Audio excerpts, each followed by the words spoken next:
बिस्मिल्लाहिर्रहमानिर्रहीम, अस्सलाम वालेकुम। मैं हूं ज़ीशान अहमद सिद्दीकी। आप देख रहे हैं सबसे पहले पाकिस्तान। मुल्क में आम इंतखाबात हो गए और हुकूमत है कि बनने का नाम ही नहीं ले रही। कोई भी जो है वफाकी हुकूमत का ताज जो है अपने सर नहीं पहनना चाहता। और एक तरफ पाकिस्तान तहरीक इंसाफ पहले कहती थी हम अपना वज़ीर आज़म लाएंगे, दूसरी तरफ पाकिस्तान मुस्लिम लीग नून कहती थी, पीपल्स पार्टी कहती थी। अब कोई भी जो सियासी जमात अपना वज़ीर आज़म लाने के लिए तैयार नहीं है। और वजह मैं आपको बता चुका था कि आने वाली जो महंगाई का एक तूफान है, और जिसमें मैंने बताया कि गैस की कीमतों में इजाफा हो चुका है।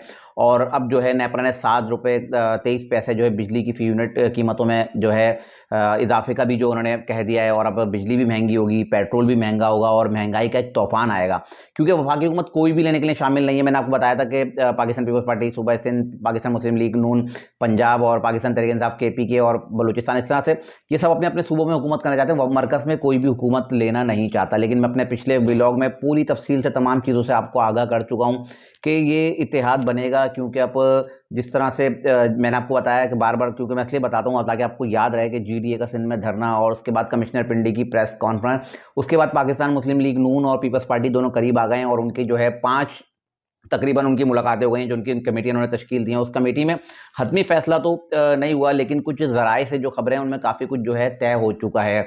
वही हुकूमत बनेगी। मैंने आपको बताया था पाकिस्तान मुस्लिम लीग नून और पीपल्स पार्टी की हुकूमत बनेगी। लेकिन पाकिस्तान तहरीक इंसाफ के लिए कुछ खुशखबरियाँ हैं और कुछ बुरी खबर है। मैं उस पर बाद में आऊँगा, लेकिन पहले मैं ये तमाम चीज़ें आपको बता दूँ कि पाकिस्तान मुस्लिम लीग नून और पाकिस्तान पीपल्स पार्टी में तकरीबन काफ़ी चीज़ें तय हो चुकी हैं। जबकि पाकिस्तान पीपल्स पार्टी के मुत्तादिद जो रहनुमा हैं वो चैनल्स पर आकर बयान दे रहे हैं कि हम जो है पावर शेयरिंग का हिस्सा नहीं बनेंगे। हाँ, हम आईनी ओहदे ज़रूर लेंगे, लेकिन हम हुकूमत का हिस्सा नहीं बनेंगे।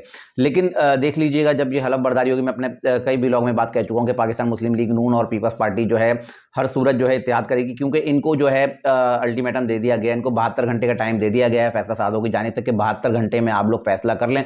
अगर आप लोग फैसला नहीं करते तो फिर हम जो है अपना वज़ीर आज़म लाएंगे। और वो वज़ीर आज़म, यकीन मैं आपको ये बता दूँ कि वो वज़ीर आज़म जो होगा वो बलूचिस्तान से उनका ताल्लुक होगा। और वो वज़ीर आज़म को मैं नाम भी बताता हूँ कि हो सकता है जाम कमाल साहब जो है अगले वज़ीर आज़म हो सकते हैं, अगर इन लोगों ने अपना इत्तेहाद नहीं किया। तो इन तमाम चीज़ों को देखते हुए जो है पाकिस्तान मुस्लिम लीग नून और पीपल्स पार्टी की अब आज फिर मीटिंग है। और मुझे लगता है यही है कि ये फैसला हो जाएगा और हुकूमत ये लोग ही बनाएंगे। और पाकिस्तान पीपल्स पार्टी वजारतें भी लेगी, क्योंकि अगर ये लोग हुकूमत नहीं बनाते, और जैसा कि कह रहे हैं ना, मैंने बताया कि 18वीं तरमीम के बाद सूबे खुद मुख्तार हो गए हैं, तो ये सूबों के मज़े लेना चाहते हैं। तो इनको मना कर दिया गया कि आप जो है सूबों के मज़े नहीं लगते। मैंने बताया ना कि सिंध में पीपल्स पार्टी को बताया गया GDA के जरिए, पंजाब में जो है कमिश्नर पिंडी के जरिए बताया गया कि अगर आप वफाक नहीं लेंगे तो आपके पास सिंध और पंजाब भी नहीं रहेगा। अब इन्होंने सिंध और पंजाब तो अपना बचाना है, तो उसी लिए जो है, इसीलिए ये लोग अब बैठे हैं। और अब इनकी मजबूरी बन गई है कि इनको हर सूरत जो है वफाकी हुकूमत जो है अब इन्होंने लेना पड़ेगी। अब काफ़ी सारी चीज़ें तय हो गई हैं। आज मरी में जो है इसका हतमी फैसला जो है मियां नवाज शरीफ साहब और आसिफ अली साहब के मरी में मुलाकात होगी। उसमें जो है हतमी फैसला सामने आएगा। और जो कुछ चीज़ें मुझे पता चली हैं उसमें जो है पावर शेयरिंग पे लोग आमादा हो गए। पाकिस्तान पीपल्स पार्टी कुछ वजारतें लेगी। और इसके अलावा जो आईनी ओहदे हैं उसमें भी इनकी 50-50 की बात हो गई है कि अगर चेयरमैन सेनेट एक का हुआ तो कौमी असम्बली, स्पीकर कौमी असम्बली दूसरी सियासी जमात का होगा। मैंने आपको सब चीज़ें पहले बता चुका हूँ। अगर आप मेरा ये 10 दिन पुराना व्लॉग उठा लें तो उसमें मैंने बताया था कि स्पीकर कौमी असम्बली कौन होंगे और चेयरमैन सेनेट कौन होंगे। ये सब चीज़ें मैं पहले बता चुका हूँ, लेकिन अब ये चीज़ें मंजरेआम पे आ रही है मुख्तलिफ चैनल्स पे, मुख्तलिफ दोस्त और मुख्तलिफ ज़राए से चीज़ आ रही है। लेकिन ये चीज़ मैं पहले बता चुका था। अब पाकिस्तान मुस्लिम लीग नून के खिलाफ एक और भी आपको पता है कि जो इस्लामाबाद की 3 नशिस्तें थीं, उस पे जो है जो उसका नोटिफिकेशन भी कल अदम हो गया। जो इलेक्शन कमीशन ऑफ पाकिस्तान ने जो NA 46, 47, 48 से उम्मीदवारों की कामयाबी का नोटिफिकेशन जारी किया था, उसको इस्लामाबाद हाई कोर्ट ने जो है 2 रुकनी बेंच ने कल इस पे समाअत की। उस नोटिफिकेशन को भी कल अदम करार दे दिया। अगर मैं बात करूँ, ये 2 रुकनी बेंच जिसमें जस्टिस मियां गुल हसन औरंगज़ेब, जो अभी जो नामज़द पाकिस्तान तहरीक इंसाफ की जानिब से नामज़द वज़ीर आज़म है ना, उमर अयूब, इनके ये कज़न भी हैं। और इसके अलावा जनरल अयूब के नवासे भी हैं, जस्टिस मियां गुल हसन औरंगज़ेब, और इनके दूसरे जस्टिस अरबाब ताहिर शेख ने 2 रुकनी बेंच ने इस केस की समाअत की है। NA 46, 47, 48 के जो पाकिस्तान मुस्लिम लीग नून के 2 और एक IPP के उम्मीदवार जो कामयाब होते हैं, उनकी कामयाबी के नोटिफिकेशन को जो है मुअत्तल कर दिया है। अब ये भी एक इंडिकेशन है, अगर पाकिस्तान मुस्लिम लीग नून अगर नहीं मानती बात और वफाकी हुकूमत में नहीं आती, तो इनके लिए मसाइल आपके सामने हैं कि इनको बता दिया गया है। और दूसरी तरफ पाकिस्तान तहरीक इंसाफ भी तैयार है, क्योंकि अब पाकिस्तान तहरीक इंसाफ ने पहले तो MWM का कहा था। मैंने अपने खदशात का इज़हार किया था कि MWM में मुझे पाकिस्तान तहरीक इंसाफ के उम्मीदवार जाते हुए नहीं लग रहे। उसके बाद जमात इस्लामी से बात हुई थी, तो उस पे भी मैंने कहा था कि जमात इस्लामी को तहफ़्फ़ुज़ात होंगे, क्योंकि जमात इस्लामी मरकज़ और सूबे की सतह पर तो आपसे इत्तेहाद कर सकती है, लेकिन सिर्फ़ केपीके की तक महदूद रह के वो आपसे इत्तेहाद नहीं करेगी, तो वो भी खत्म हो गया। उसके बाद सुन्नी इत्तेहाद कौंसिल से जो बाकायदा जो है पाकिस्तान तहरीक-ए-इंसाफ ने जो इत्तेहाद कर लिया और इनके जो आज़ाद अरकान हैं, उनको सुन्नी इत्तेहाद कौंसिल में बाकायदा शमूलियत करा दी गई है।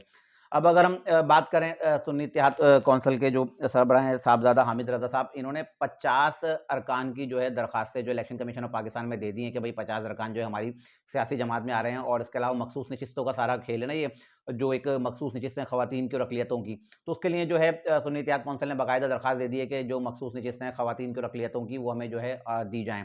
जब ज़ाहिर-सी फैसला होगा, असेंबली बनेगी, तो उसके बाद जो है इनकी जो मखसूस नशिस्तें इनको दे दी जाएँगी। लेकिन अब सवाल ये होता है कि जो 50 अरकान की इन्होंने जो फ़हरिस्त जमा कराई है कि 50 अरकान हमारे साथ, बाकी क्योंकि 93 का दावा है ना पाकिस्तान तहरीक-ए-इंसाफ का, और इलेक्शन कमीशन ऑफ पाकिस्तान 93 का सॉरी इलेक्शन पाकिस्तान तहरीक-ए-इंसाफ का 95 का दावा है, और इलेक्शन कमीशन ऑफ पाकिस्तान के 93 के जो अनाउंस किए गए हैं। अब बाकी 43 अरकान कहाँ हैं? 50 का तो आपने जमा करा दिया फ़हरिस्त, लेकिन बाकी 43 अरकान कहाँ हैं? तो हमारे पास जो मुख्तलिफ ज़राए से खबर है, वो लोग इनके राब्ते में नहीं आ रहे हैं, पाकिस्तान तहरीक-ए-इंसाफ के लोगों के राब्ते में नहीं है, और इनसे क्योंकि ये वो 43 अरकान है जिन्होंने अब तक हलफ़ भी नहीं दिया, क्योंकि कुरान पे हाथ रख के ये लोग हलफ़ ले रहे हैं ना कि कोई भी जो है अपनी वफ़ादारी तब्दील नहीं करेगा।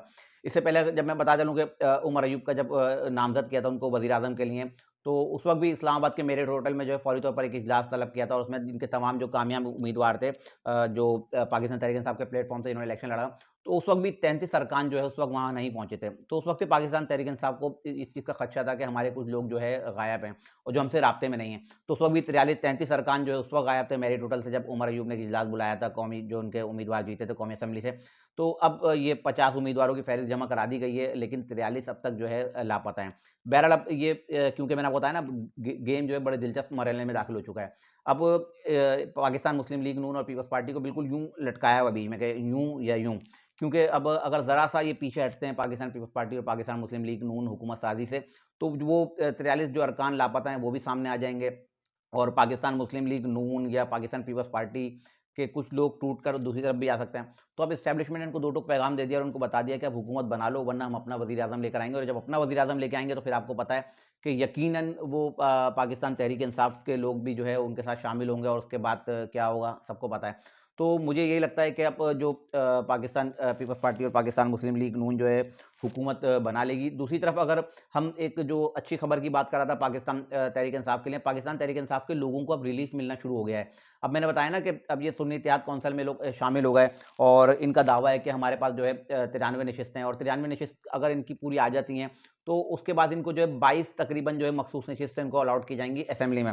उसके बाद तकरीबन अगर हम बात करें, तो इनकी टोटल नशिस्तें जो है 93 और 22 मिला के तकरीबन 114-15 तकरीबन इनकी नशिस्तें बन जाएँगी, और जब ये मिल जाएँगी, तो ज़ाहिर-सी बात है पाकिस्तान तहरीक-ए-इंसाफ की भी जो एक वाज़ेह अक्सरियत होगी कौमी असेंबली में।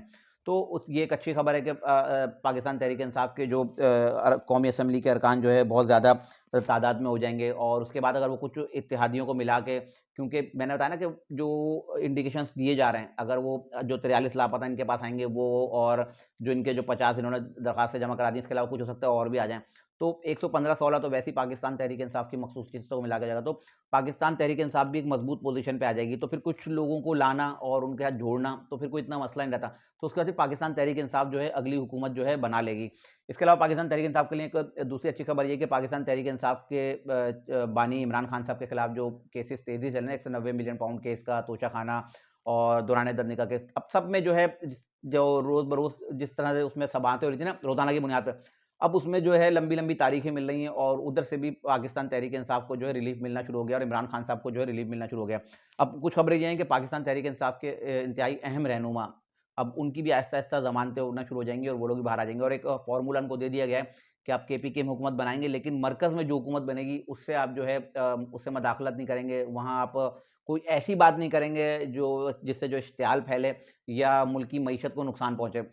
बहरहाल पाकिस्तान तहरीक-ए-इंसाफ को रिलीफ मिलना शुरू हो गया, और उनको केपीके की हुकूमत देके इनको समझा दिया गया है कि आपने जो है अपनी ड्यूरेशन में रहते हुए और आपने हदूद में रहते हुए आपने जो है वहीं आपने काम करना है, और अली अमीन गंडापुर को भी जब अगर वज़ीर आला बनते हैं, तो उनको भी समझा दिया जाएगा, और देख लीजिएगा अली अमीन गंडापुर जब पहली जब तकरीर करेंगे, अगर वज़ीर आला बन जाते हैं वो, तो यकीनन वो यही बात करेंगे कि अब हम जो है टकराव नहीं चाहते, लड़ाई नहीं चाहते, हम जो है रियासत से नहीं लड़ेंगे, हम पाक फ़ौज के साथ हैं, और हम जो है पुरअमन जो है अपना एहतजाज रिकॉर्ड ज़रूर कराएँगे, लेकिन जो है हम कोई इंतशार नहीं फैलाएँगे।